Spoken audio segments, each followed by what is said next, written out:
Welcome to our channel. Today we how to authorize marketing leads in FollowUpBoss. Quick tutorial step by step clearly. Begin by logging into your FollowUpBoss account. Once you're in, navigate to the Leads tab on the left sidebar. In the Leads section, you will see a list of all your marketing leads. Identify the leads that require authorization. To select a lead, tick the checkbox next to their name. If you want to authorize multiple leads, simply tick the checkboxes for each one. After selecting the leads, look for that Actions drop-down menu at the top.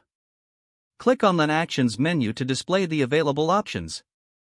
From the drop-down, choose Authorize Lead to start the process. A prompt may appear asking for confirmation to authorize the selected leads.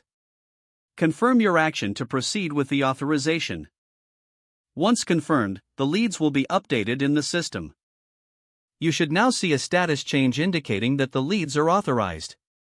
Take a moment to review the updated status and details of the authorized leads. If needed, you can repeat the process for any remaining leads. That's all it takes to authorize marketing leads in FollowUpBoss.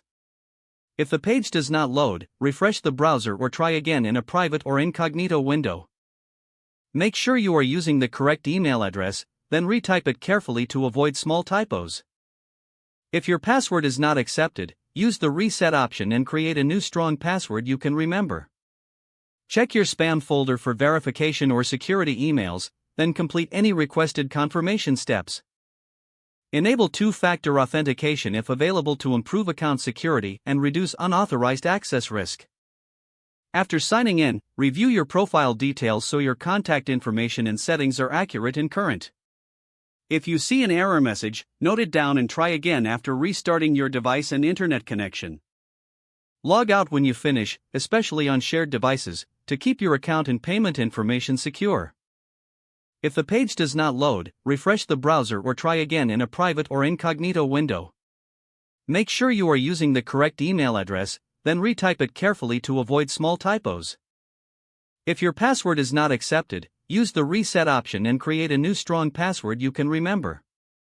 Check your spam folder for verification or security emails, then complete any requested confirmation steps. Don't forget to like this video and subscribe to our channel for more step-by-step tech guides.